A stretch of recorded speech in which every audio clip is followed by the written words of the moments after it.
there was a situation where two of my friends had passed away, and then the next day there was a candle lighting.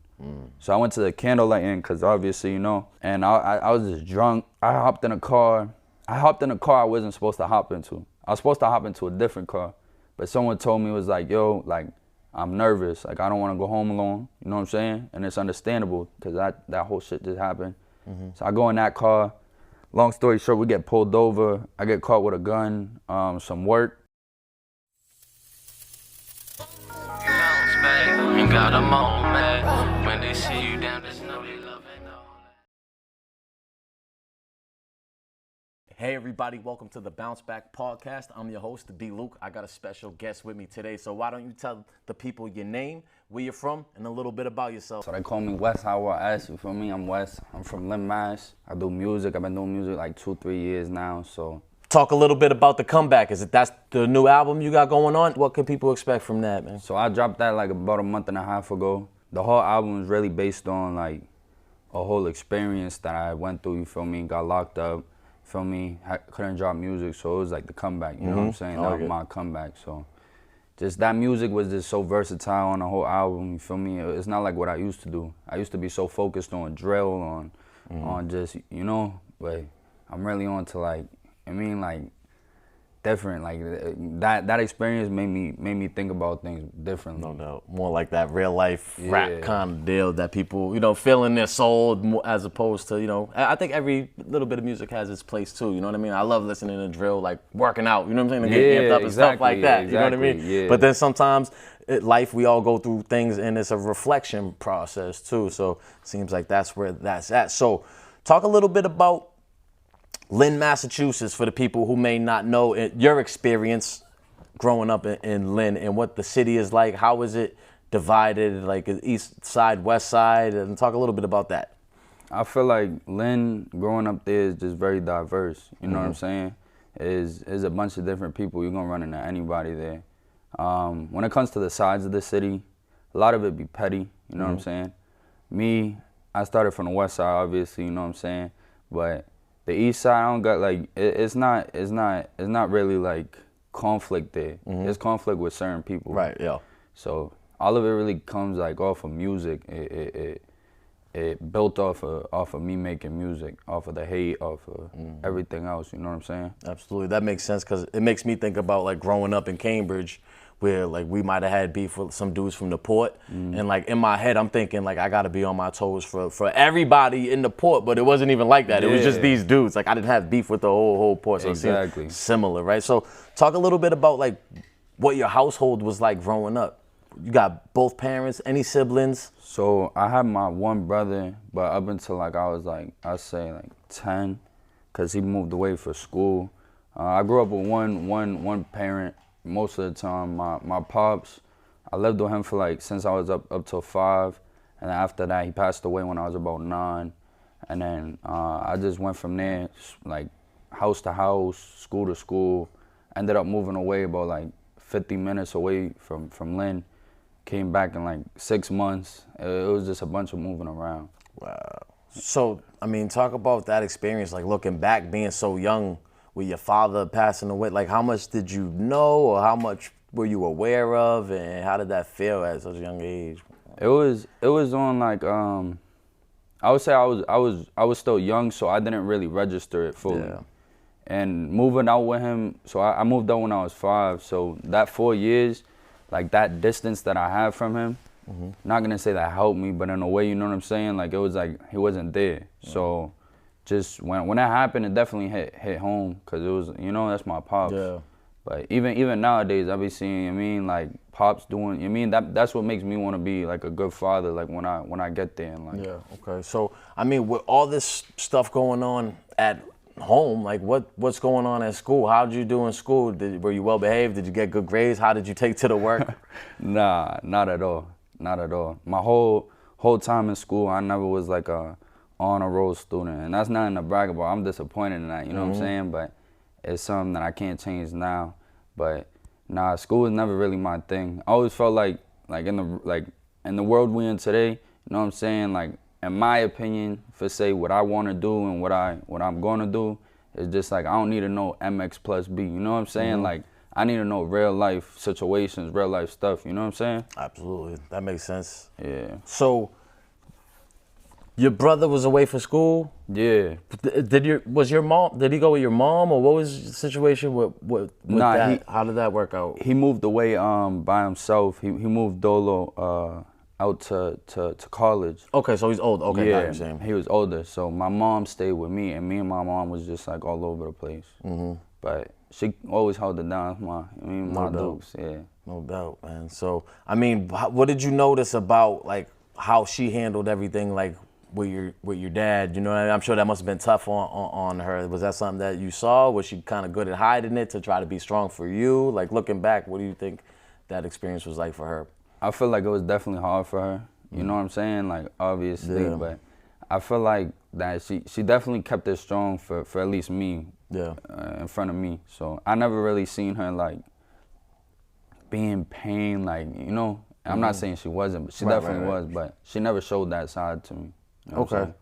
So what about like family members growing up, right? Was it a thing normal, or maybe one or two? Do you have any family members that were getting locked up growing up? Yeah, my pops was he would be in and out all the time. My mom too. My mom too.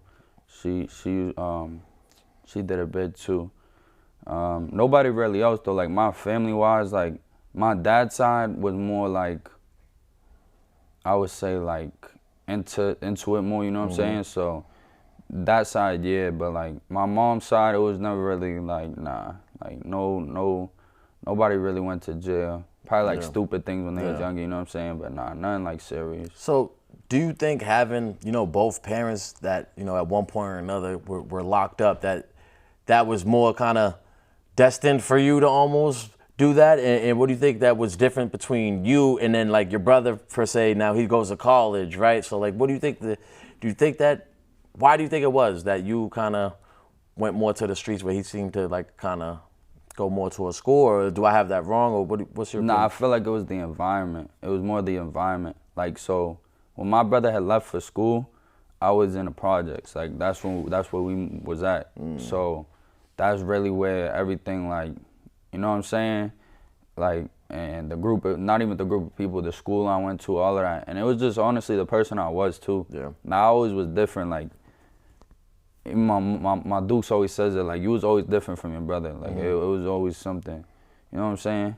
Absolutely. So, it was something like that. So at what point, at what age would you say like you were like quote unquote, you know, in the streets and, you know, I guess doing street stuff, breaking the law, and like what attracted you to that? Was it just that's like everybody else was doing, that's the norm? Like, or did you like get excitement off of certain things, certain aspects about that? It was more the fact, like, just like being there, like seeing like the struggles and stuff, like just trying to go get money. Like, you know what I'm saying? That was the big thing, like trying to go get money. I probably say like 13, 14, like 13, probably 13, yeah, 13. Cause I used to be in the sports and stuff too, like, you know what I'm saying? I'm still in the sports. I don't play them no more, but you know, I'm always into it. Yeah. Yeah, you're watching the Celtics and all Yeah, that all stuff, that, man. yeah. That was a tough man, a tough one this year with traded Tatum, Drew. bro. Yeah, We just traded Drew. The Red Sox are kind of terrible Rafi right too, now, yeah. man. I don't know what's going on, man. We'll see. Maybe the Patriots going forward. Hopefully. But what sports did you play at that time? I know you say you don't really play sports now. I played baseball a lot. Like, that was my main thing. Oh, nice. Yeah. So I was on a baseball, and then I'll play like pickup bat. I used to play basketball in middle school for a little bit, but that was the thing. When I went to school, my grades was never good enough for sports. So I feel like that's another reason why I chose, like, you know what I'm saying? Like, it was like I can't even do it. Like, I'm trying, but I can't. It just don't draw my attention. So I mean, what do you think it was that was kind of holding you back? If you said you were like, some people just don't try, but you were trying and still kind of struggling. Do you think there was maybe some sort of learning disability, or maybe were you distracted because like how real stuff is at home? You know what I mean? The instability, like I'm sure that plays a part in it. Like looking back, what do you think was, or do you think you just gave up too easily? You know what I mean? And look at this, these people are making money. You know what I mean? Like talk about that. I feel like it was the more the realization. Like I realized, I was like, when I was going to school, like there's things you can do going to school, but a lot of it is just teaching you to grow to do a 9 to 5. You know what I'm saying? So I felt like I realized that. Like I realized I didn't want to go to school. Like school wasn't my path. School wasn't my thing. You know what I'm saying? So I feel like that's a big factor too. Okay, so what happens? Do you eventually just stop going to school, or do you get kicked out, or do you end up just coasting and graduating? Nah, so I went to Lynn Classical. I had got kicked out, I think my sophomore or junior year. Beginning of junior, end of sophomore year. I got kicked out. They sent me to CDC school. I lived next to Classical in Lynn. I lived right next to there, so I'll just walk every day. So once I got transferred to CDC, it was like I gotta walk damn near 30 minutes a morning, doing this, doing that, and it's like CDC, there's like 4 people in my class. You know what I'm saying? And at that time, when I had got kicked out, or like my whole friend group damn near got kicked out. So it was all in CDC at a point. So then it just started dropping. Like, all right, one friend stopped going, the next one stopped going, I stopped going. It just went in order. So I feel like that's, like it went like that. But when I got locked up, I came home. When I came home, I got my GED and shit. So Nice, I made sure I was on my That's shit. what's up. So what was that conversation like with your mom when you got that? Was that a proud moment for you to make her proud? Was she happy for you? Like for me, I was proud to make her proud. You know what I'm saying? Absolutely. But like seeing it is a piece of paper. You know what I'm saying? Yeah. Like it's a big accomplishment, but like I feel like I was more proud to see her proud. Absolutely. Well, there's something to be said for, finishing something, even if it's, you get a setback too. You know what I mean? Yeah. So talk a little bit about when you say you just stopped going to school, right? Like, did you just stay home, or did you like leave and pretend you were going to school? Like, was your mom at work? Like, what did she think was going on? How did she a little find bit out? of both. Okay. So like I'll be skipping like I lived in an apartment building. So I just hit the hallway, hit the stairwell, she'll leave for work, I'm back in the crib. Crazy. Feel me? And after that, it would just be, like she started seeing it, you know what I'm saying? Like, you mean? And then it was just like, I'm sleeping over at my friend's house tonight on a school night. She knew I wasn't going to school tomorrow, you know?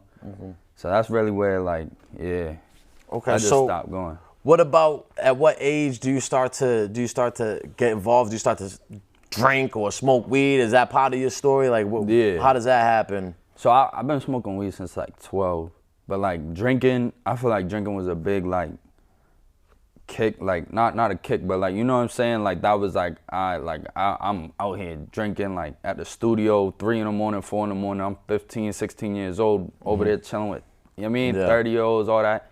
So it's just like, I feel like that was a big factor. Like, Okay. At any point, does like alcohol, does it like get out of control? Do you like kind of drink too much or anything like that? Or look at it like maybe I should fall back on it? Or does that moment ever come? Or is it just, what's your relationship with alcohol, I guess? There was definitely a fallback moment. Like, you know what I'm saying? There was definitely a fallback moment, but it's like situations just kept hitting me. So I'll be like, all right, bet, I'm gonna fall back on that. And then another situation will smack me. And then I'll be like, damn. Feel me? And then I'll just, you know what I mean? Weak-minded, you know what I'm saying? I got you. At what point does the music become like a part of your story as far as like taking it seriously? At what point, was that when you were locked up? Was it before? I guess at what point do you go from like, I don't know, experimenting to like, okay, let's get in the studio? Talk about the journey with music, how that started and to where it's at now. So music, when I first started, it was me and Tones, shout out Tones, Free Tones. We would just be in my room, and we would be on BandLab. It's a little recording thing. We'd just be recording on the computer. I say probably like a year and a half before I really dropped. We're just recording for a year and a half, just doing like stupid shit, like funny shit, you know what I'm saying? All types of shit. And then my friends are telling me like, yo, drop something, da-da-da. And they were telling me drop something for like, I'd probably say almost a year. And I was like, nah. Like, I always knew I wanted my shit at the best quality for the first drop. Because I would see people in my city, not even in my city, in Boston and in the surrounding areas, and they're doing it for real. So I didn't want to do no half-ass shit. So then I linked up with, actually, this is how it really started. I went to the studio one time. I made a song called West Side. That was my first ever video. and somebody was doing a giveaway, and I hit them. I had all my people tag me in the comments, and I won a giveaway with a free music video, and it literally like it was God. You know what I'm saying? Wow. Like I did my first music video, and I was like, damn, like I had all my people there. It was like, damn, I'm really getting supported off this shit. Like I could really do something with it. So then I was like, all right, so that's really like what was the kickoff into like, all right, I'm about to get serious with it.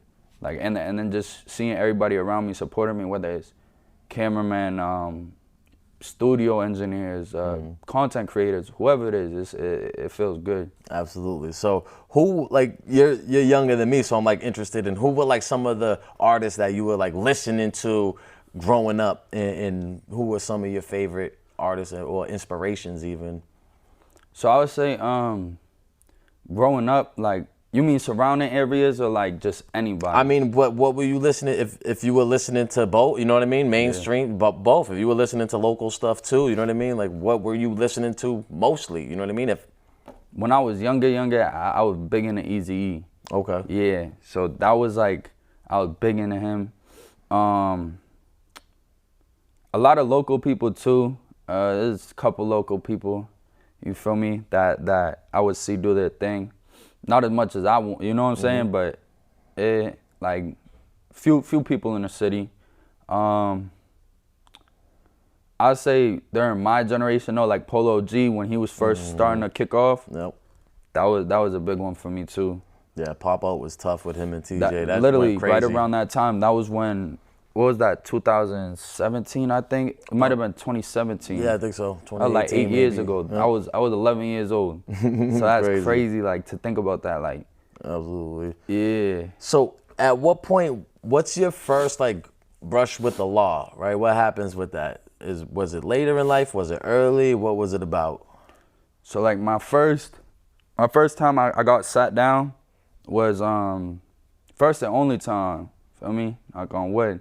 But it was I was 17. It was like a lot of shit going on. So I was out there, you know what I'm saying? They knew me from the rap, from this, from that. So there was a situation where two of my friends had passed away. They passed away, and then the next day there was a candle lighting. So I went to the candle lighting because obviously, you know, and I was just drunk, you know what I'm saying?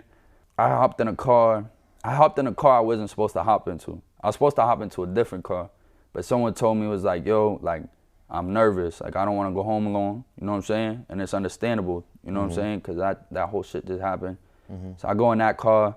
Long story short, we get pulled over. I get caught with a gun, some work. I was charged as a juvenile. I was 17, turned 18 literally a month into my dangerous hearing.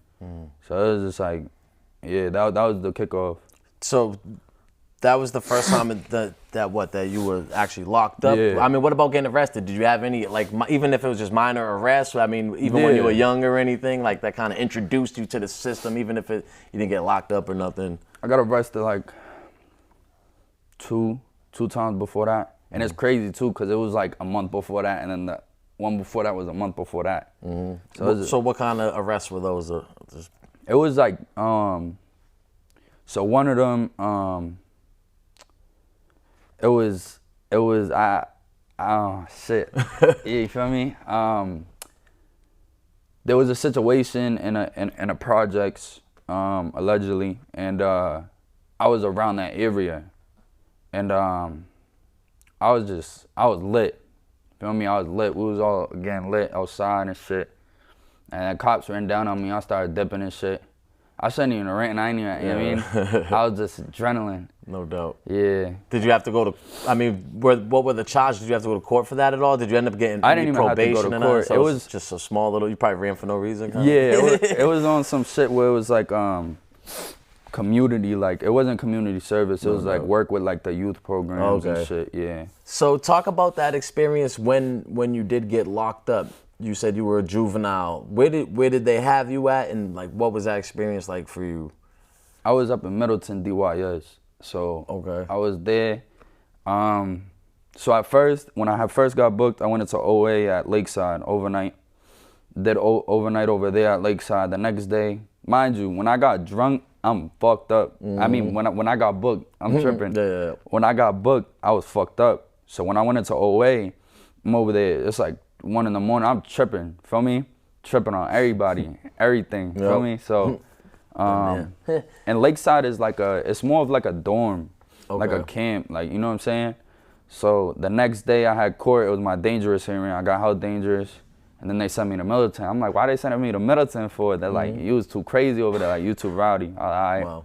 So I go to Middleton. They got cells and all this shit. I'm like, damn. Right when I take my first step in there, or like, there's some people, you know what I mean? Some certain group of people that don't like me. Feel me?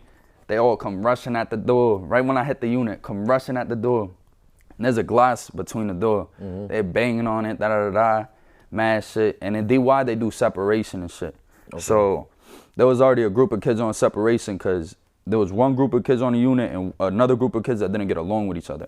So they is doing on set. It's not like... So I'm guessing that just means like the different rec times, they come out at different times, or what do you mean by separation? Are they completely different units, or they on, you know what I mean? So we all on the same unit when we go to sleep. It's like a long hallway of like 15 cells. Not that many people in the unit. Similar to Cambridge jail. Yeah, so like we all in a unit together. So like the day room though, like there'll be times when my group will get the day room, and then they'll have to go down to the gym, play ball or some shit, and then they'll come up to the day room. We'll have to go to the gym, play ball and shit, or even the classroom too, because they had that over there too.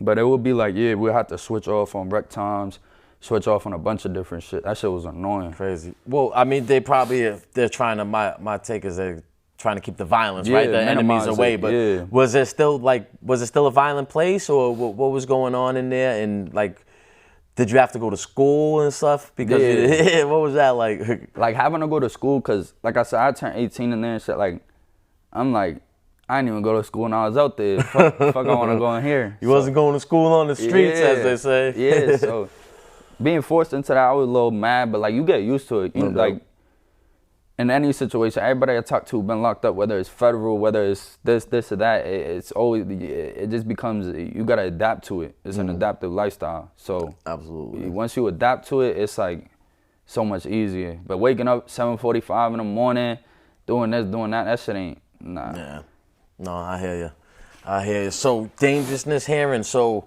they hold you for what? How long do they hold you for? Do you eventually get a bail? What happens with that? So they held me for 4 months. They hold me 120 dangerous.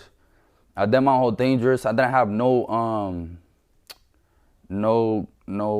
what's it called? I didn't have no like write-ups when I was like over in DY. You call them. Yeah, so I didn't have none of that over in DY. So I was cooling. I went to court. Even then though, they gave me an $8,000 bail after doing 4 months as a juvenile. And luckily, you feel me, my family came up with some of that. Homies came up with some of that. So I got the chance, you know, to come out. And I feel like that's what helped me too. I'm on probation now. I'm on a suspended sentence. So it's just like, even now, like I'm on like 10 about it. So that was the probation, the suspended sentence, that's for the case that they had you on the dangerousness hearing. So how long after you get out do you like take a plea, or like what are you talking about with your lawyer? You ever consider going to trial, or what's the process like? So this was the whole process. Once I got out on the bracelet, well actually no, a week before I got out on the bracelet, it was April 26th, April 25th. It was my motion to suppress. So I'm going there confident and shit. You already know how that goes, you know? I'm like, all right, bet. Say no more. I'm about to smack this shit. I go over there. I ended up losing. I'm like, fuck. Yeah, I'm like, fuck. And then I got my bail hearing next week. But right that day when I came back from court, they were doing COVID tests and shit because the building got like crazy. And I ended up catching COVID. So I'm like, fuck. I got to quarantine for 7 days in my room, in my cell. So I'm like, damn. I'm like, I hope I make it to court. Cause I'm trying to count the days. I'm like, does this day count as one? You know what I'm saying? Am I even gonna make it? But yeah, so May 1st hits. I go to my dangerous. Me and my lawyer are just talking about bail right now. She's saying that the biggest thing we're focused on, because we already knew we lost the motion, was just losing trial and doing an appeal on that. Okay. So that was our plan, because the gun was found on me. Right. Feel me? So there was no, like, we were just trying to get the stop, and then we lost that. So I come home, I get on the bracelet, 24/7 house arrest. I'm on that shit for like, I say 10 months, 9 months. What are you doing with your time on house arrest? Are you dialing in with the music, or what do you start doing? I mean, there's only so much, you know. Yeah. I've been on house arrest, so I don't know how it is. I'm on a game with it. Yep. When I first came home, I had my shorty and shit, so I was cooling, you know what I mean? Yep. Cooling. I had a studio dude pull up to me too. Nice. So I was on the music shit a little bit. I was just waiting to just be out, shit, no cap. So eventually, what, your lawyer comes to you with this plea, or do you tell your lawyer, like, you feel like pleading out, and what happens with that, and you plead out to what is it, how much probation, and what's the suspended sentence? So the whole plea, so what happened was, before, I tried to plea out right when I had got booked, because juvenile sentence, if you get caught with a firearm, it's 8 to 12 months. It's like a grade 4, grade 5, I forget the exact grade, but it's 8 to 12 months. So I tried to just plea out, because I'm like, fuck it, you mean? I'm about to just do my time and get out. And they declined my plea and indicted me. So then after that whole shit, when I'm on the bracelet, I asked my lawyer, I'm like, so like, what can we do? Like, what is there that we can do? Like a plea, this, and that. So she's like, okay, like, I have to see if the DA would be willing to do that. Talk to them, Their plea deal was 18 months house of correction, even though it was a juvenile case. So my attorney's like, fuck no, like, we're not doing that. Like, you're not about to do 18 months when you should be doing 8 to 12, if that. Right. And then, so we like, I bet, We go to court. They did like a lobby and shit, all that, where the DA, my attorney, and the judges in there and shit. And then the judge came up with a plea deal. He said, suspended 8 to 12 months, 2 years probation, so till I'm 21. And no gang involvement, no, like, none of that. So, we're thinking on that a lot, because my attorney's helper, the lady who was helping her, she's out of Roxbury, but she was out there fighting smacks and all that. So she was telling me, she was like, nah, don't even take the plea. She was like, just let's take it to trial, let's lose in trial, and then I could fight it for you, on the appeal. And I'm over here thinking like, damn, I've been on this brace for a minute already. I'm over here like, you mean? I'm like, damn, like, nah, I'm about to just plea out. Right. I hear you, man. I'm about to just plea out. So I just took the plea. That shit felt like one of the best days besides getting out. Right. Yeah. I was gonna say, how do you feel about the plea? I mean, not having to go back to lockup, you know what I mean? And what happens? They cut the bracelet off. Like, what was that like, man? What was you feeling? You feel like you got a decent deal? I felt like I got fucked. I ain't gonna lie. Okay. Because I did 4 months, and then I ended up doing another 10 on a bracelet. So that's basically 14 months right there that I would have been done with my time with no probation, none of that. So I was like, damn, like that little kid got it. But when I first had went in, they was trying to get me with shootings and all this shit. That shit was all thrown out literally the first day. But I was blessed, you know what I'm saying? I was blessed. Absolutely. Could always be better, could always be worse too, Exactly. you know what I mean? So you get this plea, you know, the bracelet comes off. What's the plan? What's your plan in life, in music, and everything? My plan, so the day I got my bracelet off, my plan was just go have fun. I was like, fuck it. I ain't never been to a college party then. So I'm like, fuck it. I'm out to a college party. I'm out doing this. I'm out doing that. Like, I'm going to just cool it for a few.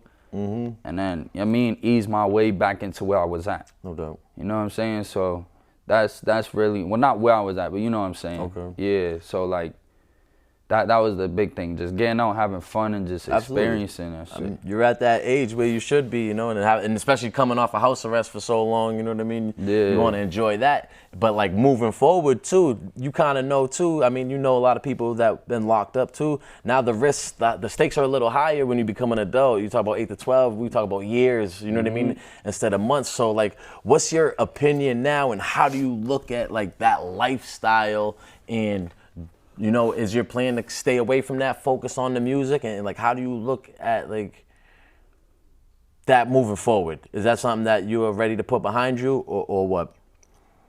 I feel like that's a tough question, you feel me? But I feel like definitely, I feel like everybody who lives this life is ready to put it behind them. Mm-hmm. It just all comes down to situations. It comes down to your pockets. Mm-hmm. If you're good enough to move away from that. If you're, Absolutely. I mean, record, you can't get a job. This, like, it's a bunch of shit that weighs into that. But me personally, like, I am definitely ready to, you know what I mean, just cool it. But at the end of the day, too, it's like music nowadays, too. Like, music nowadays, you gotta have that background story. Yep. I feel like I already got mine, you feel me? And I was doing that shit before rap, feel me? So I already had a background. But it's like, it's something addictive. You know what I'm saying? It's addictive. And not even that, like I said, situations. Like, if I say I'm done with this shit today, and then something happens to my best friend tomorrow, right? You know what I'm saying? Like, absolutely. It all depends on situations, I say. Absolutely.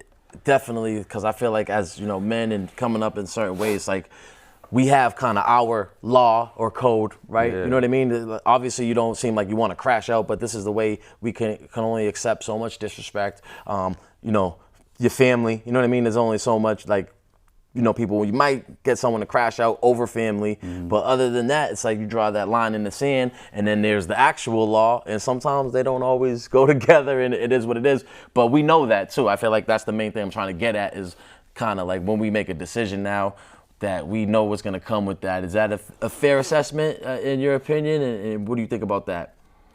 I feel like anybody in the streets know what it come with, unless you ain't been there before. Like, for me, even out there doing this, and that, once you get booked the first time, that's a big-ass eye-opener. You feel me? It don't matter what you done in there. Absolutely. So, it's like, I say.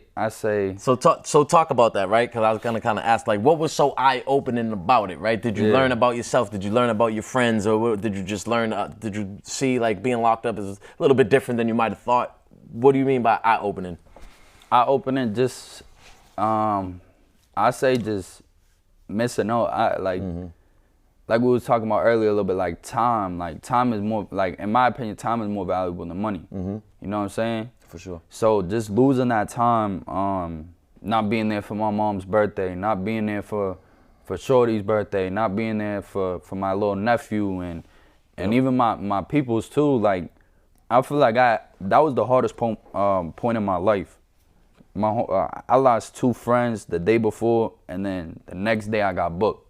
So it was like no grieving, and I didn't hit the unit with nobody I knew. You know what I'm saying? Right. So I was just on that shit, like, just damn, yeah, like.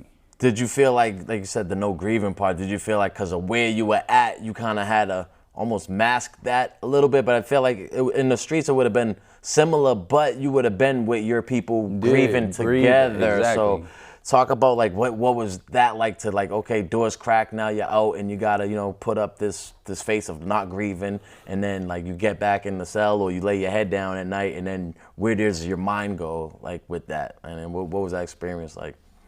There'd be, like, certain people in there I talked that exact shit about, and it's just like, you could never shed no tears in front of no other man that you don't know, or not even that you don't know, but one that you can't trust. You know what I'm saying? Because that shows your weakness out of you. So I feel like you said, like, going in a cell at night, like, I ain't gonna lie, like, there'll be times where I just tear up. Feel me? Think about, Me damn, too, like, I can't do nothing right now. You pushing on the door, that motherfucker ain't gonna open. You feel me? Yep. Like, no matter how hard. Yeah, exactly. So it's like, I feel like that shit just, it's different. It's different. Okay. Definitely different. So what about like the bros? Did you have any of your boys supporting you while you were locked up? Did you kind of notice that some people may not have been your boys as much as you thought they were? What was your experience like with the bros, pretty much? With the bros, it was always good. Like, I always knew my solid few. Nice. There was a few people out there like that I could say even now, like, I still gotta watch on, but I'm not around people I gotta watch on no more. You feel me? Yeah. So I feel like coming out, I distanced myself from certain people.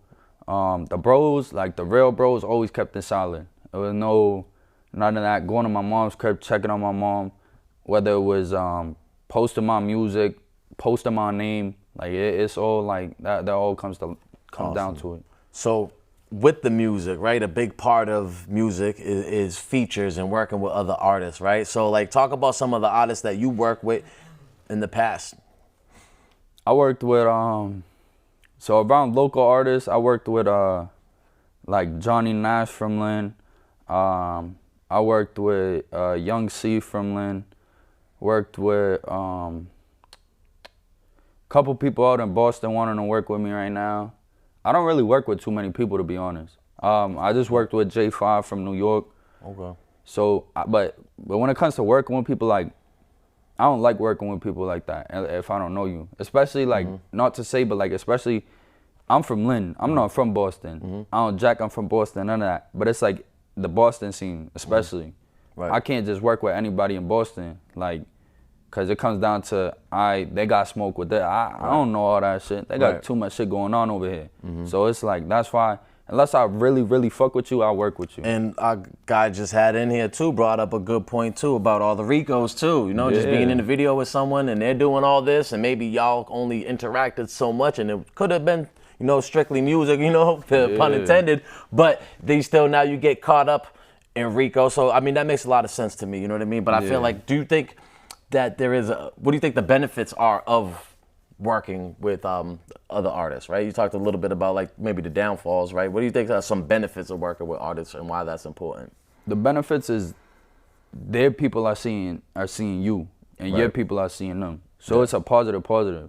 So just like branching off of each other. If you guys really got that good bond and good work ethic, like you don't know, like I could go do a feature tomorrow with someone I don't know like through a hole in the wall. But if he got that work ethic, I might fuck around, be with him every day for the next 2 weeks doing an album or something. You know what I'm saying? So it all comes down to like who it is, and like there's definitely positives. It comes down to that could be motivation, that could be your branch off, that could be your exposure. You know what I'm saying? Absolutely. So what, as far as like Lynn goes in the music scene in Lynn too, like what are some other artists that you notice are doing their thing and like that maybe you could, you know, shout out or, you know, have people look at too from Lynn, man, like rep your city, bro. Honestly, like Lynn's a weird place, you know what I'm saying? I ain't gonna Politically? lie. Yeah, politically it's a weird place, especially with the rap shit. But I say shout out everybody. I'm gonna just say everybody because I don't want to name people and forget a name. No doubt. But shout out everybody who makes music in Lynn. It's coming together, but it's just everybody just gotta come together. That's what it all. Absolutely. So what do you think it is that why would you have to like preface that way instead of like shouting people out? Like why do you think, because you don't want to miss anybody, which I get, but why do you think someone would be so offended for you not shouting them out? You know what I mean? What do you think that is? Sometimes it don't even come down to that. It's like I don't even want to speak on that person. I don't want to speak on some people, but it's No like, it's more the fact that like just like weirdness. Like, and Lynn it's a very like. Everybody says that in Lynn too. You can ask anybody from Lynn. A lot of people from Lynn, it just they just bark. You know what I'm saying? It bark. Okay. They're doing this, they're doing that, or like.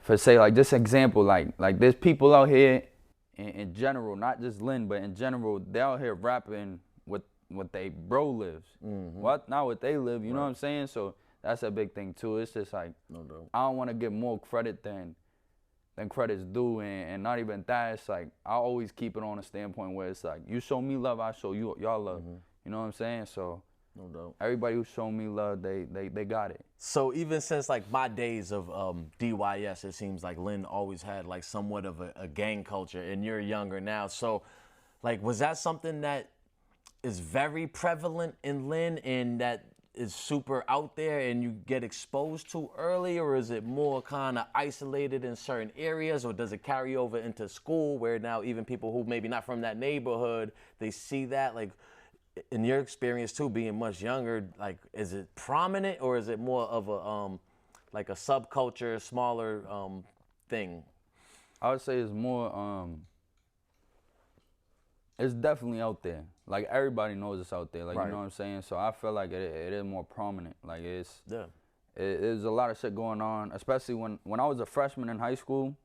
I was in school, there wasn't no problem, no none of that. A year later hits this crazy in there. Right. You know what I'm saying? So I feel like definitely, especially my generation, like they with social media and all that, it just turned everything up. Way more up, you know what I'm saying? for sure. Absolutely. So as far as artists, like, is there anyone locally that you would like to work with? Locally that I like to work with in Lynn? Massachusetts, generally. New England, you know. Massachusetts, I like to work with anybody who's doing their thing and being themselves, you feel me? So anybody, like, it don't matter, you got 200 followers, you got 200,000 followers. It all comes down to a point where it's like, you know, not anybody in specific I can name off the top of my head, though. Okay.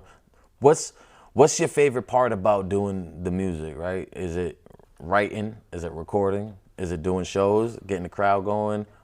Is it listening to the app? Like, what's your favorite part about it and why? My most proud moment, I'd say, was my album. That was my first album I ever dropped. That was my most proud moment, because it was like, damn, the comeback, I really spit real life on there. Like, that was my most proud moment. My most, like, my happiest moments be like at a show, for sure. At the show, yeah. Yeah, 100%. So what is it about being at the show? Is it getting like that live energy, that in-person energy from the audience? Yeah. So like me, when I'm at shows, like I said, I started off with drill.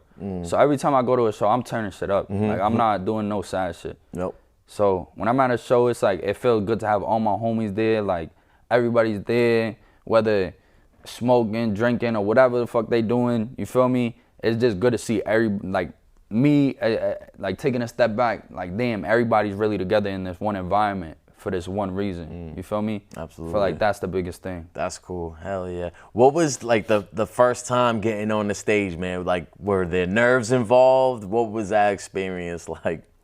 So it's crazy that you asked that. My first time ever on stage, you know Ice Spice? Yeah. So before she blew up, literally, I swear to God, before she blew up, I was opening for B Love and C Blue, some New York artists.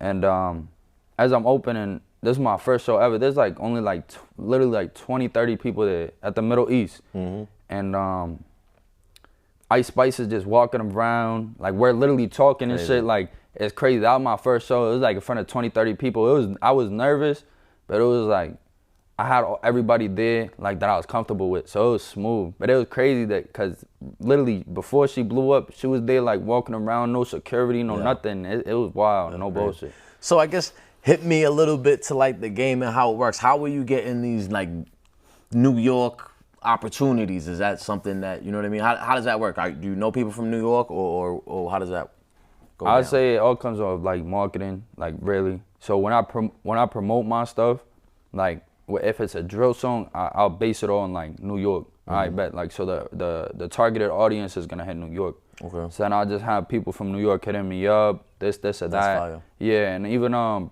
promotion pages like NY Drill, Talk of the Streets, they all put it on, like, for everybody. Don't matter where you from, so they're posting whoever. Yeah. So then the New York people seeing that, then they're on my stuff, so it's just like, you know. That's fine. So how does it feel when you're getting this love from out of state, right? You know, because a lot of times, like me, I try to support, you know, I do my best to support everybody because this is my state, this is my area, like, I want us all to win, right? But then, like, someone from out of state rooting for you, like, what's that feel like? It's different. Like, when they really rooting for you, like, you're gonna see it, like I was saying, like we brought up the positives with the features and shit. It's like crazy, because I did something with someone in New Jersey, and my New Jersey, like, I started getting hella people following me from New Jersey. Yeah. So it's definitely like, damn, like, it's an eye-opener, like, you got more people, like, listening and shit, like, than just your state. Never mind your state, I only think about my city. You know what I'm saying? So when people say state, people listening to my music in the state, even my head is blown. Yeah. So it feels good, yeah. Absolutely, man. So I feel like Massachusetts, New England in general, there's a lot of talent going on out here. I mean, is that something that you recognize too? I see it seems like a lot of people working. Do you think it's building up to something, and we're on the precipice of bubbling and popping? What's your opinion on the whole scene? Do you think it's going to take one or two people to come out to kind of bring everybody up, or do you think everybody got to kind of do their own thing? How do you see it from your perspective? From my perspective, I see it all depends on who blows up. You know what I'm saying? Absolutely. So, there's a couple people out here doing their thing, whatever, but it's like, me for say like if I blow up, I'm putting everybody on, or at least I'm gonna try to. Yeah. You know what I'm saying? And if that don't happen, then it don't happen. But it's like I said, it all depends on who blows up. I feel like it's gonna work, but it all depends on the people who got it in their hands now. It all depends on their choices right now. Mm-hmm. So, how much of the music is how much is the lockup experience in dealing with the criminal system? How much is that a part of your music, right? Do you talk about it a little bit? You know, some people, they get into crazy detail and Ricos happen and stuff like that. Do you more speak on the pain of it, or does it not relate at all? Because you had mentioned that you got to have somewhat of a background, you know what I mean? I feel like, so, especially from my album that I just dropped, A Comeback, I feel like it was more pain, but more realistic shit. Like, I wasn't out here saying, oh, da-da-da, I shot you, I did this, I did that. Right. But it was more on, like, some, like real shit, like, real gangster shit, like, just, like, what I was feeling in that cell. So I feel like the lockup time, like, it had a big push, like, on my music now, because, like I said, that was one of the worst parts of my life. Right. So being able to express that on the mic and just having everybody else fuck with it and understand it, like, that's what feels the best, like, definitely.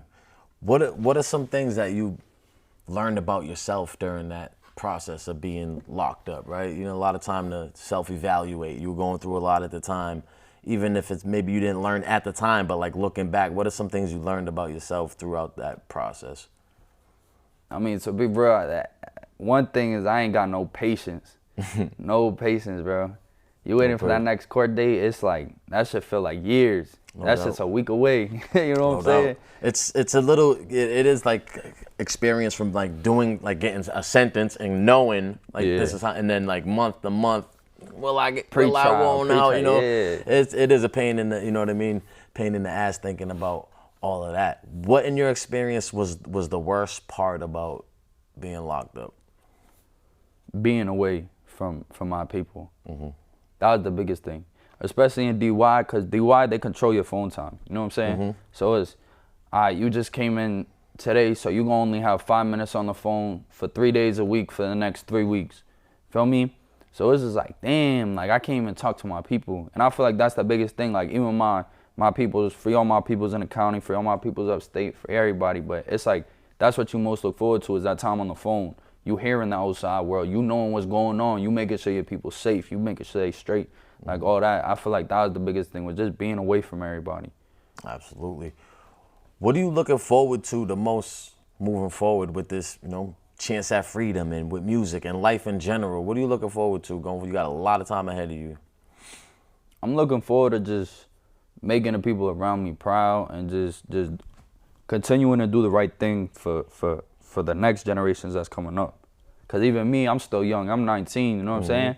But it's like looking, like going back to the projects and seeing them little kids out there, like it's like, damn, that used to be me one day.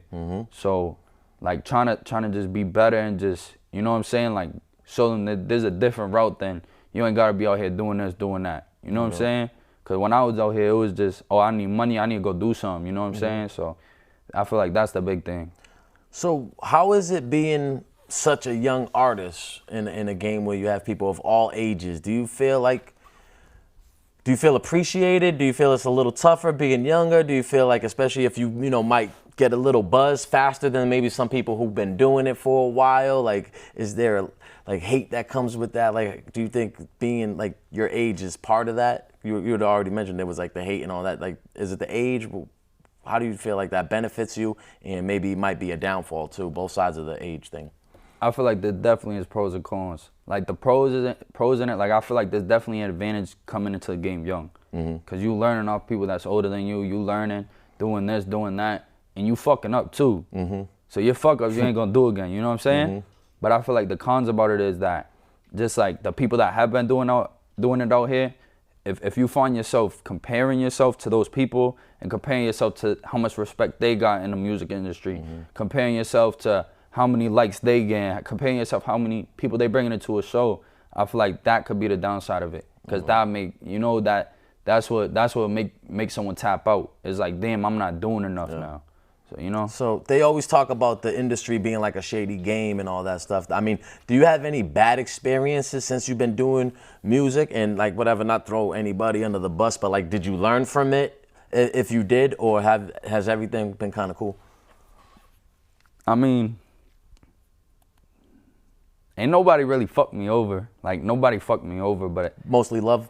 yeah, mostly love, but it's, I say definitely like slacking wise, yeah. Like, in a way, like, you know what I'm saying? Whether it's studio engineer, like I like working with people that got the same drive as me. And you can't find like everybody with the same drive as you, you know what I'm saying? So I feel like that's the big thing, is just finding that person with the same drive as me. Like, that's where I got fucked over the most, is where I'm in a studio and I'm paying for 6 hours, but in reality, the studio dude's on his phone for 4. You know what I'm saying? I feel like that's the biggest part, like, in that. So you had said you like to do, you know, features with people you know with the same drive as you, right? Yeah. I mean, if someone came at you with a little bit of a bag, though, would that be something you would consider doing a feature just off of pretty much just for money? You know what I mean, or not? How do you look at the business side of it, right? Because it's a passion, but it's a business. Yeah, if the money right, you know, it's there. You know, Okay. I'm taking it.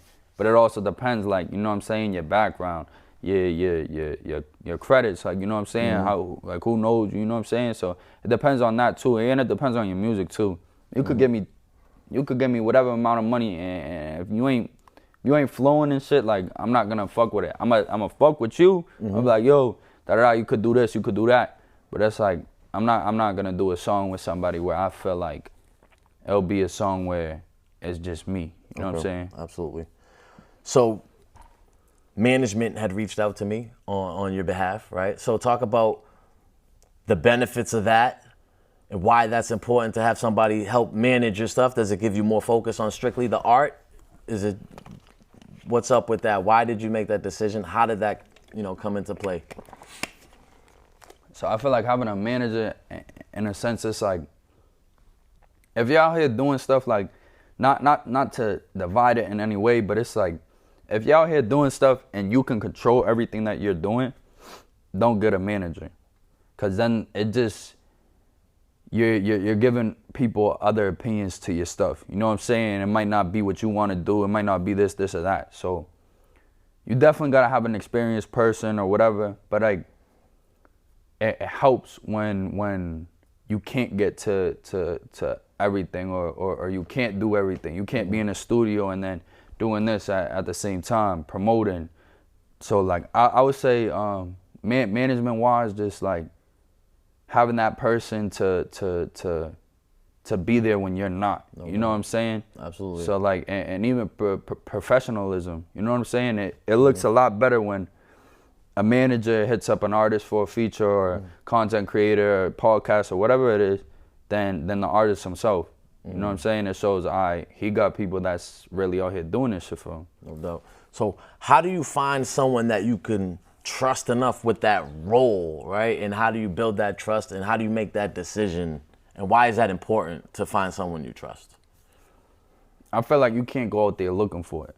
You know what I'm saying? Like, it's gonna fall into place. You know what I'm saying? So I done had a couple managers in the past too, you know what I'm saying? So like everything, like every time it just fell into place, fell into place. So I feel like you can't, in a way, you know what I'm saying? No, none of that, but like, it's like a relationship, you feel me? You can't go out there finding something, cause then you're gonna look at this, look at that, look at that. But when it happens naturally, like me and him, like his cousin is my dog, like that's my brother for life. You feel me? Yeah. So I feel like that's where me and him fell into the right loop. But you know what I'm saying? It got to be someone that really understands you, someone that really knows you, and someone that you really trust. Yeah, absolutely. So with this new album that's out, The Comeback, right? You got any videos that you dropped yet? And like, how important is the videos nowadays with music and just the ability to have YouTube and, you know what I mean, not have to go through like BET or MTV, like kind of how like when I was growing up, that's the only music I saw. Yeah. So like, just talk about that, like any videos off the album, the importance of the videos as well. Yeah, I got a couple that's dropping soon too. The only one I dropped right now off the album has been Back in Boston, and then Securus. So that's the only two right now, but I feel like the visuals damn near just as important as the song. You know what I'm saying? Cause like when you hearing a song, you're visualizing something. Like we was talking about earlier, like there's gonna be music for yourself when you at the gym turning up. You feel me? And then there's gonna be music when you driving home on a rainy night and you just thinking. You know what I'm saying? Absolutely. So that's what I'm saying. Like, yeah, like you definitely gotta have a visual, cause then people are gonna be like, that's what they think of every time they hear that song. Like, you know what I'm saying? Absolutely. That vibe. So where can people find you on YouTube, right? What's your YouTube channel? What's your outlet of putting music out on the videos out on YouTube? Where can they find you at? At WSW space S. So Westside World S, but it's WSW space S. And how long you been doing the YouTube thing for? And like, what's been your experience with it? What have you learned? The YouTube thing, I've been doing it for a little minute. You gotta hit that mark. You know what I'm saying? You got 1,500 followers, get monetized. So that's really when shit starts kicking off. Absolutely. But the YouTube shit is great. It gives you another chance of promotion, just like TikTok, Instagram, whatever it is. The shorts, the YouTube shorts now too, they got that. So I feel like it just gives you more exposure. Absolutely. Absolutely.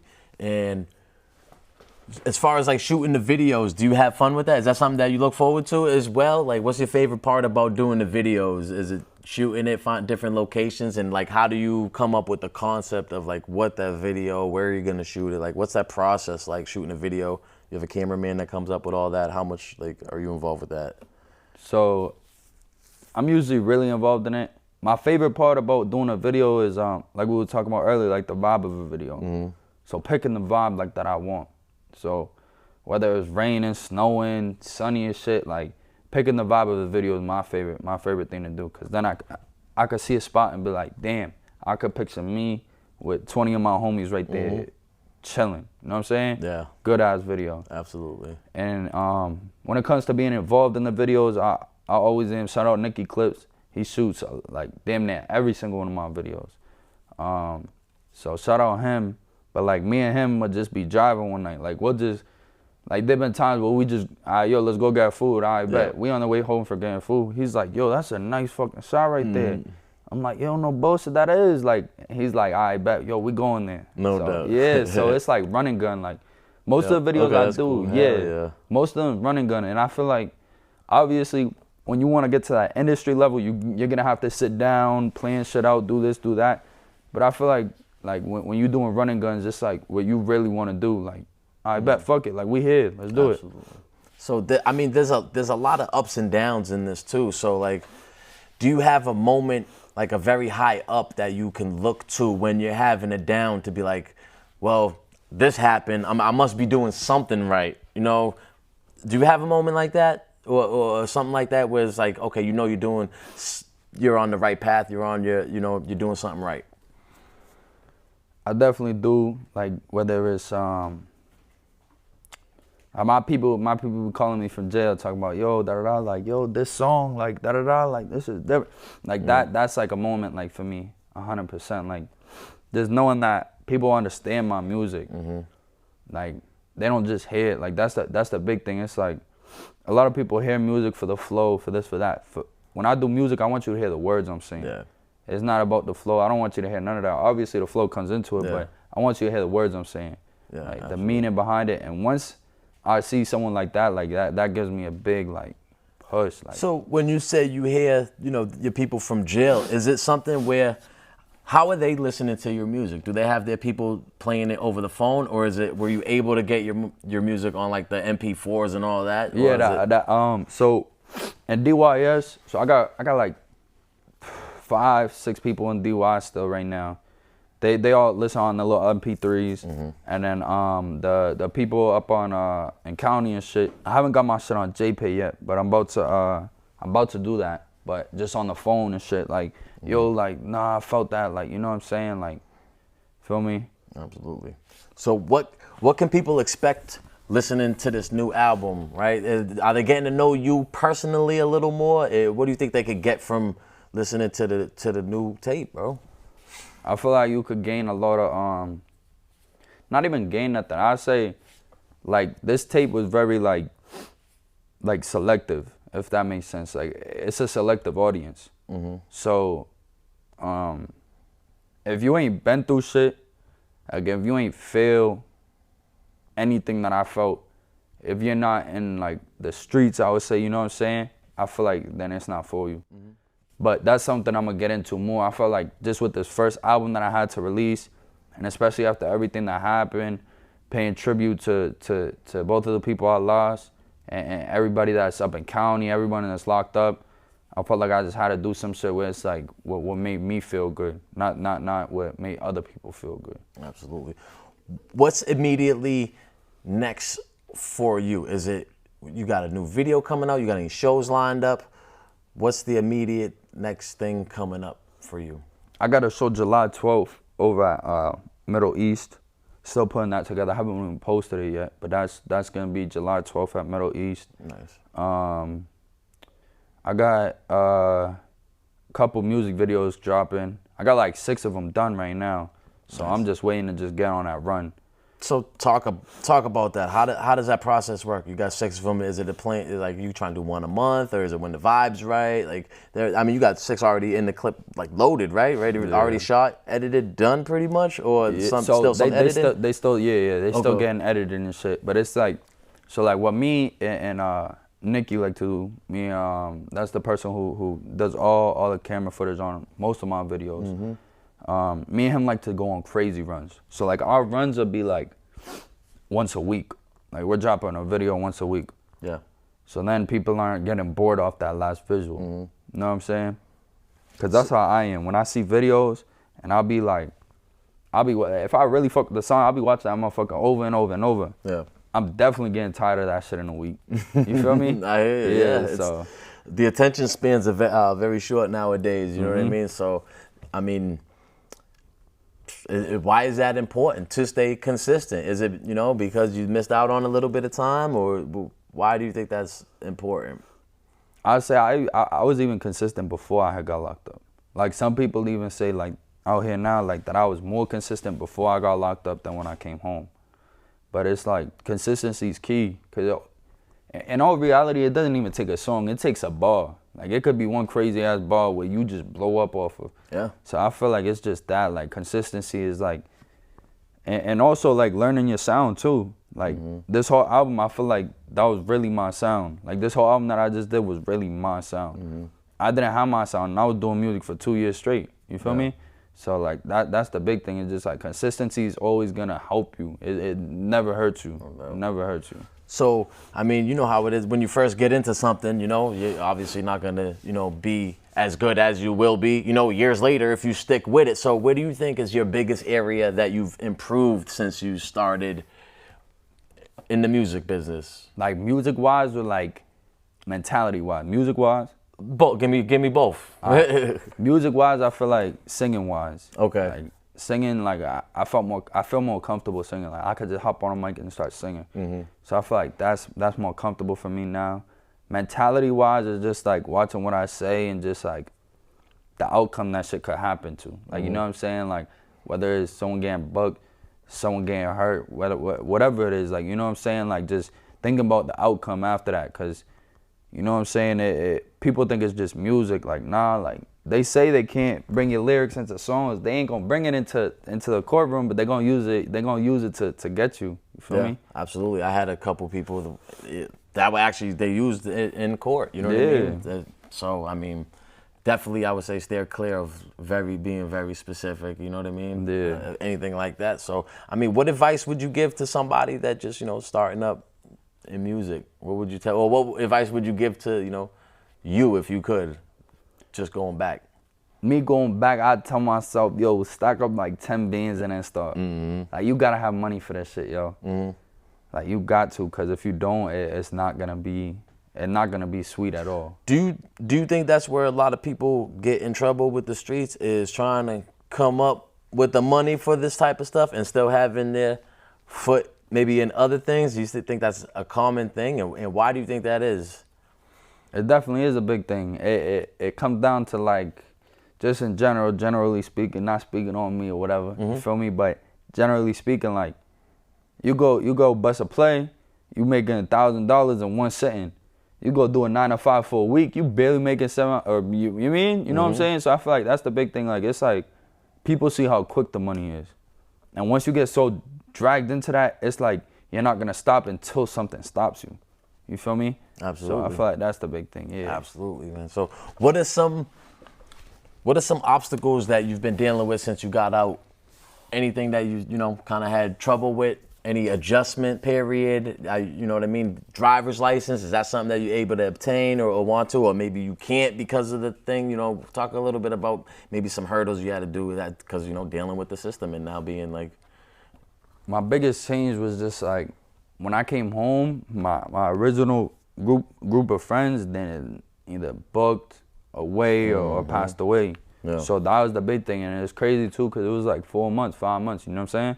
So that was the craziest thing that I had to transition into is like, all right, the people that I was with every day for some years ain't here no more.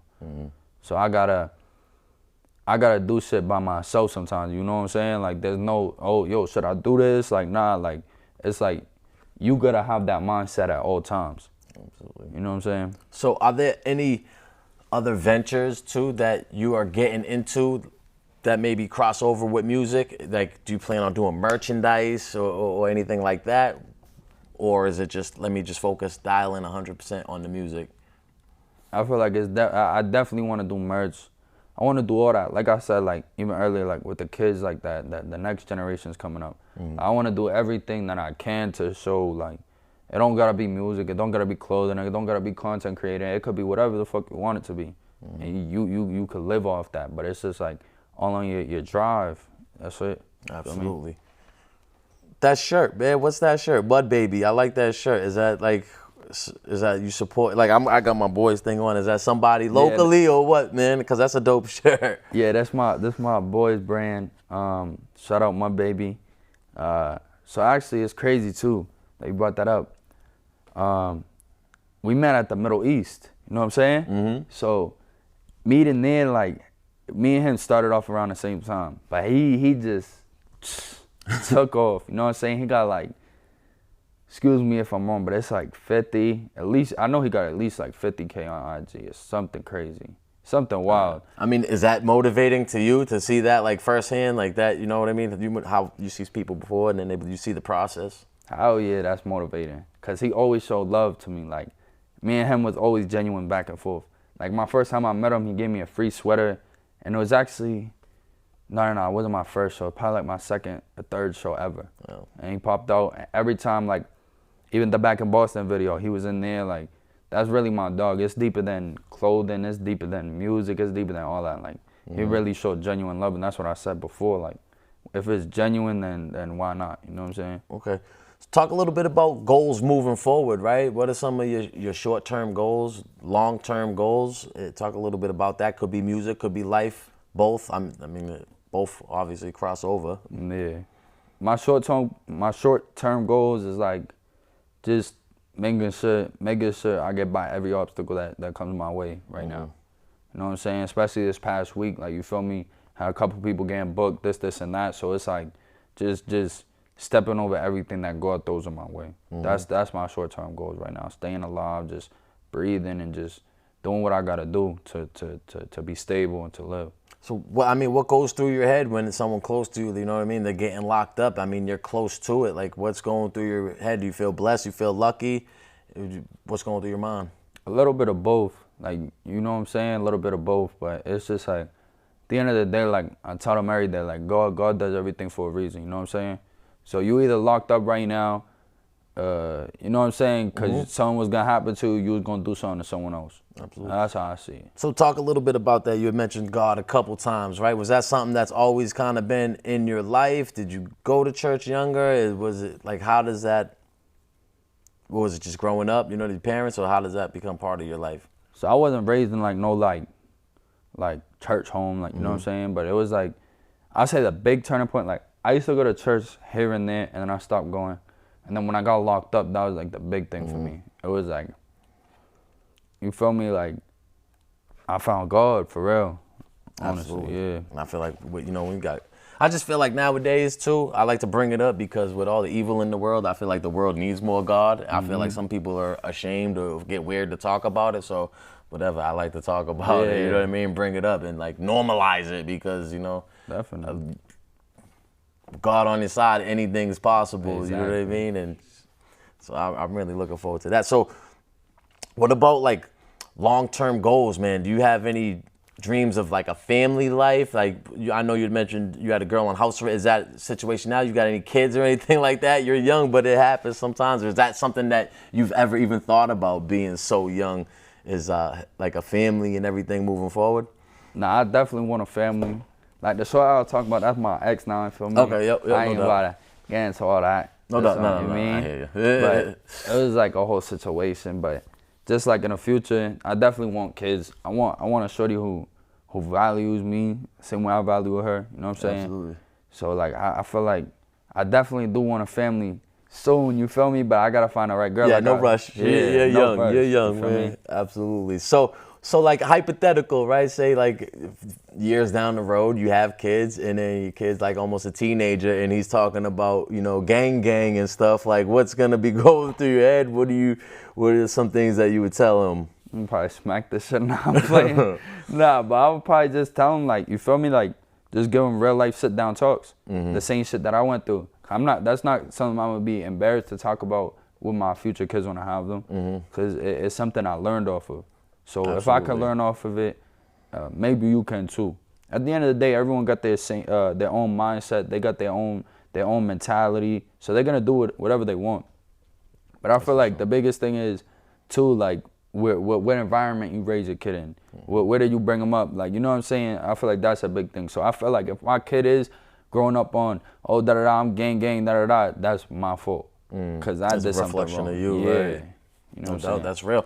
So, you know, even though I know you're, you know, fresh just off of the juvenile thing, but say you could go into a, you know, juvenile facility and tell some of these kids, you know what I mean? Give them some advice. Like, you got out, you're a success story, you know what I mean? You're buzzing, you got a good following, you're doing the music thing, man, you're getting traction with it, you know what I mean? You're in a position that, you know, like anything in life, sure, there's other people, you know, in better positions, but there's people that would, I always say there's people that would like, that would kill or die, or you kill to be in your position. Yeah. And then there was people that would probably rather die than be in your position because they had it so good, right? Yeah. So like, what advice would you give to them, you know what I mean, coming out? Say they're coming out of juvenile, you got a fresh start at life, you know what I mean? What would you say? I'd say the biggest thing is think about them people who is in the courtroom with you. You feel me? The people behind you. And that's the biggest thing is like, you only get one mom, you only get one pops, you only get one auntie, uncle, whatever it is. Whoever's in that courtroom for you is there because they care. So I feel like that's a big thing too. And not even that, it's like you still young, gang. Like, you know what I'm saying? Like, your life's not thrown away because of that. You know what I'm saying? That you got over 40, 60 years left to live. So it's like, don't fuck up when you're younger and then think, I already fucked up. I might as well just keep fucking up. You know what I'm saying? Absolutely. Plenty of time moving forward, man, for sure. Oh, absolutely, man. So, I mean, what is something that you think that somebody could get, like, as far as a message out of listening to your story? Or what's the main message that you want to convey to the people? The main message that I want to put out there is just be humble. Like, you know what I'm saying? Like, you never know who you're around. You never know what someone's going through. You never know what that person is gonna be. So it's like, always just be humble and be grateful. Like, you gotta always stay positive in any situation. Absolutely. Because you turn negative, that could be your downfall right there. Absolutely. So, I mean, on that note, like, what are some things that you are grateful for right now? You know, you had a tough life, but, you know, could be worse, could be, as always, you know what I mean? So what are some things that you feel grateful for? My family, my homies, my music, me breathing. Absolutely. You know what I'm saying? Like, everything. Like, just even being out here. Like, I was just telling bro earlier, like, feel me? I gotta go out, get some summer clothes. Now, I ain't been out in the summer in like 2 years. You know what I'm saying? So it's like, just like being out here is like, 99 degrees. Like, you feel me? It sucks, but it's like, damn, I'm outside. I felt good, you know what I'm saying? No, absolutely. Well, talk about like what the music means to you, right? And what that means. Like, a lot of times I say, you know, especially people who go through stuff in life, you need some sort of like outlet, right? For sure. I mean, does music help with that? Does music help with the mental health? Like, what role does that play other than just like, you know what I mean? Let's get rich, man. You know what I mean? What else? What other role does music play as far as that? Mental health wise, it means everything. For certain people, they don't want to go to a therapist. They ain't trying to go to talk to somebody. You know what I'm saying? So it's like when you in that booth by yourself and you expressing what you feel onto that mic, it's a different type of feeling. Cause it's like, damn, like you hearing your pain, but you hearing it in a good way. You know what I'm saying? So it's like, that's the big thing. It's like, I don't know, music saved my life. I don't know what I'd be doing if not. That's fine, bro. So, I mean, why was it important, you know, to come up here? We talked about music, but we talked about more than that. So, like, why was it important to come here and talk about you as far as, like, your journey and your life? Why do you think that was important? I feel like it was important on the fact that, like, shout out your platform, too. Like, I feel like your platform, like, I know a couple people that, like, Beast and shit. Like, you feel me? Like, free cuz, like, all that, like, your platform gives like exactly what I wanted. You know what I'm saying? In a way, like real shit. Like this is real shit. It's not no you know what I mean? Like it's real shit. So I feel like me coming over here, this was a perfect platform for me to express that, and not even that, just expressing it in general. It's like people need to hear what I went through. Because if not, they're just gonna talk. Rumors, this and that. But now people really gonna know. You know what I mean? So what are some things like moving forward that you keep in your mind as far as maybe second guessing certain decisions or trying to stay out of trouble? Like, what do you think is gonna be the most important factor moving forward for you staying out of trouble? I feel like the most important factor for me is just gonna be like, honestly, how much free time I got. You know what I'm saying? I feel like shit happens when you got too much free time. So that's for sure. Whether it's like me going to the studio, whether it's me just staying busy, like always being busy, always doing something, because once you got time, you feel me, you gonna fuck around, rather than be drunk with your homies at the studio making music, you're gonna be drunk with your homies chilling in the crib, just, all right, bet, let's fuck it, let's go. Feel me? So it's like shit like that, just always keeping myself busy and just making sure I don't got no time to do no dumb shit. So, I mean, what are some things that you're doing to keep yourself busy other than the music? Like, what are some of your things outside of music that you do? Do you go to gym? I know you say you don't play, you know, much sports anymore. Is that something maybe you're looking to get back into now that, you know, obviously to play sports you need a little bit of freedom? Yeah. So talk about that. Nah, yeah, definitely. Nah, like men's league, for me, like I might make an appearance, you know what I'm saying? For Absolutely. sure. But just like sports definitely, like watching the playoffs and shit, I always keep myself busy. Studio, like whether it's going out and shit, like with my peoples, you know what I'm saying? Like not people that I don't know, not people that I don't trust, people that I trust. That's the big thing. Like even today, like you feel me, like keeping myself busy, like always having something to do. Like after this, I'm gonna probably go to the studio. Nice. You know what I'm saying? So it's like always just having something to do is always good. Absolutely. So. And yeah, man, I appreciate you coming through, telling your story, man. If there was like a closing message for the audience, or it's maybe something that I didn't get a chance to talk about or ask you that maybe you wanted to talk about, this would be like that moment, bro. I feel like the biggest moment that y'all gotta realize on is just that, like, you feel me? Everybody go through it at one point. You know what I'm saying? That's the biggest thing. So like, always, like I said, like just stay humble. Like always be grateful, because you're not gonna know, like that person that you meet today could be the man in literally tomorrow. You know what I'm saying? So it's just always remember who you are, stay humble, and just live life in the present. You feel me? That's for sure. Yeah. That's for sure. So I don't know if you wanted to come up and say some words. You want to shout your beard out, man? I appreciate you feel me? Boy, shout that's out, a good bro, dude right here. here. You feel me? Nah, you feel me? Shout out, bro, right here. Yo, you already know. So just take that, slide him the mic though. I got you. You can just hold it too. Yeah, I got you. Yeah, man. Thanks for coming through. Thanks for bringing your artist, bro. So yeah, man. Tell the people absolutely. Tell the people, you know, your name, where you're from, and a little bit about what you got going on. So I go by Strictly. But one more to just grab that and then start. Clip it on. Yeah, you can clip it. That'll be nice. Yeah, there you go. Word. But yeah, I'm Anthony. Feel me? A lot of people know me by Strictly. I'm from Chelsea, but now I be in Lynn a lot. And yeah, this is my brother to the right of me, but I'm his manager, playing that, you know, manager role. But one thing that I wanted to say that these people got to know, before Westside World S got booked, he was the youngest in charge. Like literally everybody in Lynn knew who Westside World was. And then the album he just dropped, The Comeback, is literally what it sounds like, The Comeback. Absolutely. So I'm excited, bro, got to, like, you know, tell you the backstory and everything. I'm happy we made it happen. Absolutely. You know?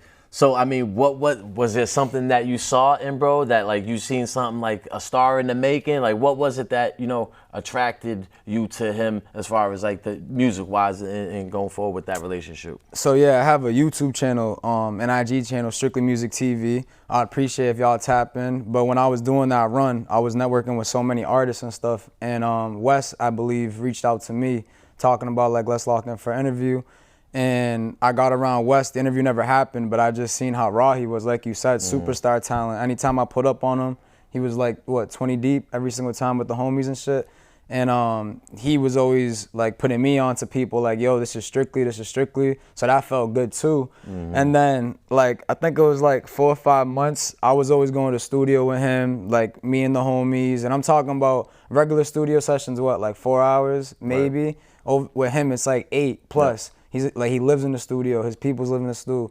So like 4 months in, he's taking me to a Lynn Classy basketball game, and I see my cousin. You know what I mean? So that was a good feeling seeing my cousin there, and like my cousin was like cool with Wes and shit. So then like it was just like, damn, my family's cool with, you know what I mean, my potential person. So things just clicked from the beginning. No bullshit. Absolutely. So what would you say is like your main role or some ways that you add value to what he's doing and like how you guys add value to each other? So yeah, he's valuable himself, I'm valuable myself. You know, he an artist, I'm a content creator, but how we add valuable to each other is like, I try to keep him out of trouble. I try to, you know, play my management role in terms of like either getting him features or like trying out different engineers or whatever the case may be. Where he adds value to me is like, he's a star, you know what I mean? Like people really just hasn't tapped in yet, you know? So once they really start tapping in, it's like, that's where hopefully the money starts coming in, other things, relationships and stuff. But yeah. Absolutely. So from a like managerial perspective, like what's your view on just like the hip hop scene out here in general? What's your take on it? Where do you see it going? And how do you see it from like your point of view? Yeah, there's a lot of talent out here. Just not street and drill, like Spanish, you know, pop. I went to So Ripe Studios. Do you know who Tange is by any chance? Not personally, but I know of his work. Yep. So he be doing these events where it's like pass the mic and it's like dope. Like a lot of artists be pulling up. So I just want to do a couple shout outs, like Evan Hayes. He got a unique sound. Like he's like a, you know, I'm just gonna say like this, like a white musician artist. His music is different, but once you really hear bro singing, so it's just like, but there's a lot of politics in it. Yeah. You know what I mean? So that's what I'm noticing, but. The icky part. Icky part, hell yeah, icky part. Definitely a lot of politics, but I feel like with a lot of content creators, like podcasts like this, we gonna make a way just like every other state, but it's just like, what I want to say is like, you don't got to support the other person, but it's just like, respect it. You feel me? And if there's no respect, then it's like, I bet. But it's like, you know, that's what it needs more, so, a lot of respect. What are you looking forward to the most as far as watching him grow as an artist? Like, what are some things that you see in him, and what are you looking forward to in the future? Where do you see him going? We taking it day by day for sure, That's but dope. The ultimate goal I feel like is like to get him a deal or get him signed to a good one, you know what I mean? And obviously temporary, and it would be for like a push because bro could be independent and like we could run it up by himself and just me, you feel me? Westside World and Strictly, but it's like ultimate goal if they could help out what he got going on and get his music in front of an audience that we can't, it's like that's what we trying to do in reality. Wes got a song with a New York artist, J5, YouTube music video out as well. And then he worked with a Chicago artist as well. His name was Quano. So, bro, like you were saying, he got a couple out-of-state people who are really messing with him. So, from your perspective, like, Why is that important to work with other artists, especially these out of town guys? Like, what, in your opinion, why do that? Nah, bro mentioned it. Like, their people get to hear his music, and then our people get to hear his music. But like the out of state collab kind of go crazy because it's like they're like, damn, how do you even get connected with them? You know what I mean? And then when the sounds align with each other, and then what really is the worth ethic. Wes ain't gonna work with no one that's like not on the same type of drive. And I think too, like locally, like say like he works with a Cambridge artist, there might be already a lot of guys that are listening to this Cambridge artist that are already hip to you. But like when you go out of state, it's like probably a whole entire new audience, and maybe that's why it might go a little crazy. Do you agree with that? I mean, how do you feel about that take? I 1000% agree with that take. Like literally, that's what it is. The insight goes harder, and I feel like now they're more down to comment on bro's videos because we showed love. Like we made our face card valid, music video valid. So I mean, hearing bro's story, like you sat there the whole time. What do you think is something, the main message that someone could get out of hearing his story, man? I think bro explained himself really good. He don't really be talking like that. Like he knows how to talk for sure, but it's like with the story get personal. But from what they could take from that is like long live Zay, long live KC, free the guys. Like, you know, he's pushing this music. There's a lot of real life things going on, but everyone got their own paths, their lifestyle and shit. And I respect everybody's facts. Like even me, I'm a content creator. You know, like I was blessed to graduate from high school, go to college, the whole nine, but I'm still heavy in the scene, you know what I mean? In terms of like helping my peoples and shit, you know what I mean? Trying to elevate them from things that, you know? Absolutely. You know exactly what I'm talking about. So talk about like the content creator side and how you think that could help, especially like out here in New England with the music side too, because you know I'm doing a similar thing. I try to get artists up here too and try to, you know, I'm a content creator, but you know, try to swing some followers, some viewers and some subscribers, you know what I mean? Get people aware because like you said, some people are like, bro's nice. It's just you got to get him in front. Some people just might not have saw him, and that's not the fault of y'all. It's just the way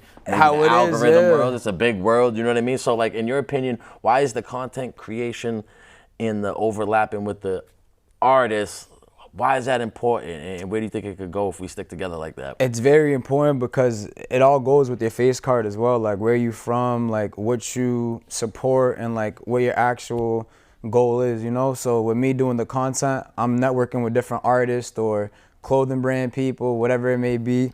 Shout out Mud Baby, you know, we got that shit on. Oh, you got another one? Yeah, got that I like Mud that Baby. stuff. I'm gonna have to check out the Mud Baby, Yeah. the Mud Baby brand, because that shirt is fire. That shirt is fire. So send me the IG too, because I want to push this stuff too. Mud Baby 617. Absolutely. All right. So I guess any last words for the audience, man? What's the main message that you want to get across to the audience, and and tell them about bro, like that they may not know? Why should they listen to him? Why should they go check out the new album and tune in, bro? Y'all should check out the new album because bro put a lot of time and effort to it. He was the youngest in charge before he got booked, and then after he got booked, you feel me? All gas, no brakes. That's a fact. And then with me, Strictly Music TV, I got that. Strictly Vlogs. Your boy's been working. If you're an artist or a content creator, you got your own clothing brand, let's get up, let's link. But yeah, definitely, you feel me, tap in with us. And then also give my guy B Luke TV podcast, because yo, we need more shit like this, like facts. And if you fucking with Strictly, you gotta fuck with B Luke. Likewise, you fucking with B Luke, you gotta fuck with Strictly Music fucking TV. with B Luke, you gotta fuck with Strictly too. So the dude, you guys been here, seen a lot of growth, like from such a young age, bro. So where have you seen his biggest area of improvement and growth personally, and then musically? Personally, I would say his matureness. Like when we first got up with each other, feel me? Like there's a lot of crazy stories and shit, but we'll leave that for, another day. But then with the music shit, bro, no cap, like he's always had it, and it's just now he's more in his bag. He's cutting out the distractions, you feel me? Finding his lane. He's singing now, like, hell yeah. You feel me? So bro's really trying to tap in with different bags that he hasn't tapped in with before. Absolutely, and I guess, before I let both of y'all go, I guess pass the mic and you guys could say some last words and tell yeah, for sure. Yo, tap in Strictly Music TV, Strictly Vlogs. Absolutely. Nah, I just want to say, you feel me, I appreciate you heavy for having me. This is the first interview back, you feel me, for me being back. And this is definitely the perfect platform for that to happen. So, for sure. So, you feel me? I really appreciate you. appreciate all y'all. Y'all keep streaming the album. The comeback, all let's platforms. go. The The comeback, comeback. Westside World S, youngest On in all charge. platforms, you feel me? And we about to go crazy. We got mad visuals dropping. RP the going guys. crazy. Free the guys, you feel me? RP the guys. Too many of them that's not here, that can't be here right now, you feel me? So I'm gonna make that happen for all of us, dogs. The ticket for sure. The ticket. Hold on, let me say a couple more Go things. ahead, bro. Yo, my guy got 12.9 subscribers. Keep subscribing so we get him to 20K. Then next 30K, next 100K. You feel me? I'm manifesting that. Absolutely. Manifestation. You already For know. sure. Appreciate you. West Side World S, baby. We got Strictly TV. I'm B Luke, guys. Remember, it is what it is. What's next? That's what you make it. On that note, I'm out of here. Peace. Bounce back and got a moment. When they see you down, just know they love it.